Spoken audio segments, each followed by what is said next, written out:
Greetings Crusaders, FiOth here, and today I want to take a moment to talk about the patching situation going on when it comes to Lords of the Fallen. We're getting a patch for Lords of the Fallen pretty much every day, and the biggest news we've gotten recently have to do with the fact that the developers made a consensus to take a step back from the disappearing Vestages in New Game Plus and gradually implement a reduction of their presence as you move into New Game Plus 1, Plus 2, Plus 3, and so on and so forth. People have been very vocal about these changes, especially those who validate their existence by saying that they beat a game before X or Y patch came out. I want to touch upon this for a sec. First and foremost, the developers course correcting when it comes to their game is not necessarily a case of them giving in to public demand. They might actually realize that something was not optimal and then take steps to improve it. In my humble opinion, having all Vestages disappear in New Game Plus was a problematic decision for a very specific reason. Most people went for the Radiant ending in their new game. That can pretty much be observed by checking numbers on the Steam achievements page.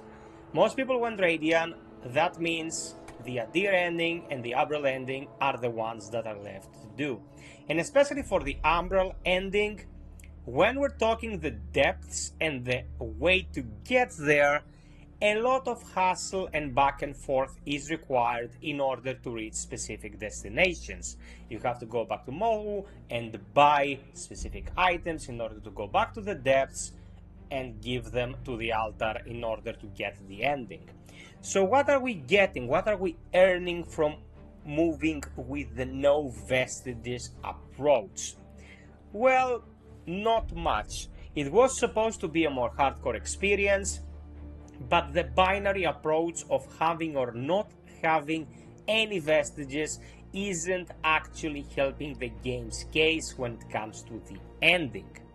On top of everything else, it is pretty much a hassle to obtain items you might have been missing in New Game. It is very much possible to get most of the items in one playthrough, but let's be honest, some of the quests in this game are so obscure and easy to miss. Byron's one comes to mind, where if you just enter an elevator you miss his quest, and subsequently an Umbral Eye, one of the most prominent ones. So who is this approach of having no teleportation means actually helping? Again, probably just the people who want to feel important by playing a video game. And that's not something that developers should be taking into account. People's complexes should not be part of the thought process when trying to optimize a product. What they've done now with the reduction of Vestages in its subsequent playthrough, it's much better. And I'm gonna explain why. If you run your initial playthrough, clearing whatever you find in your path, and of course missing some stuff, you will probably go into a forum or run a few YouTube vids and find guides to help you optimize subsequent playthroughs. After that, you will proceed in New Game Plus and clear the vast majority of those if you are a completionist. You will be handicapped to an extent, differentiating your second playthrough from the first one by, of course, having fewer Vestages to work with. But you have some leeway. You will be able to move around at a logical pace. It's not all hassle. There is actually some access to the end game areas if you reach them and unlock them. That back and forth is not gonna be as big of a hassle. Let's not forget that people who do not know how to back up their saves, or in the case of Xbox players, pretty much cannot back up their saves, will have to do 3 playthroughs at minimum to get all the endings.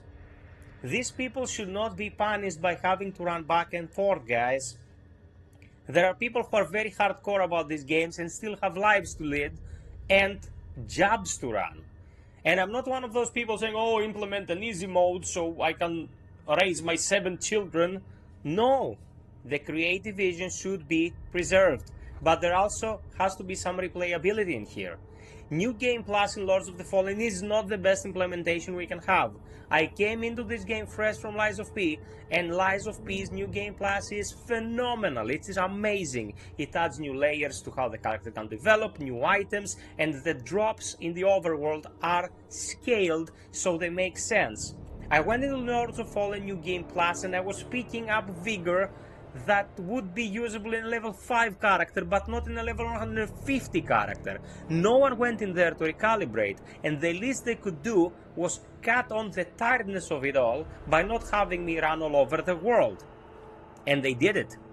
What I want to underline here is the most important part of this vid is the fact that they are listening, the developers are paying attention, they're working their asses off. This is far from the final form of the game. On Xbox, it's still a mess. It cannot stream textures to save its life. The last big update pretty much screwed the game on PS5 when it comes to frame rates. PC seems to be their focus and it's improving daily, but there will be a plethora of patches and a lot of rebalancing of certain aspects that will ultimately lead to us getting the best possible game we can get. So please, for the love of Horus, stop whining, stop calling people who are not as familiar as you names, and try to enjoy this game that literally came out of nowhere, being a soft reboot of an IP from 2014 that was a bloody mess, and now we can actually enjoy something worthwhile, because this one is gonna be remembered. It is a very, very good game at heart, and it has a lot of room for growth, including DLC and the subsequent upgrades and updates that will ultimately make it the game that the developers wanted to make. Not all studios have the room to stay in development for 1,000 years and keep tweaking the game to release it in a perfect state. Game making takes a lot of money, effort and time, and sometimes they just have to get the product out there to keep the lights on and keep improving it. I hope this was more than a banter to you. I hope you got some creative criticism out of the vid. I would very much like to hear your thoughts when it comes to the process of improving Lords of the Fallen, and I intend to stream it again in the foreseeable future, so sub, like and hit the notification bell. Thank you so much for watching, and until next time, be well, stay frosty, and always strive for perfection. Cheers!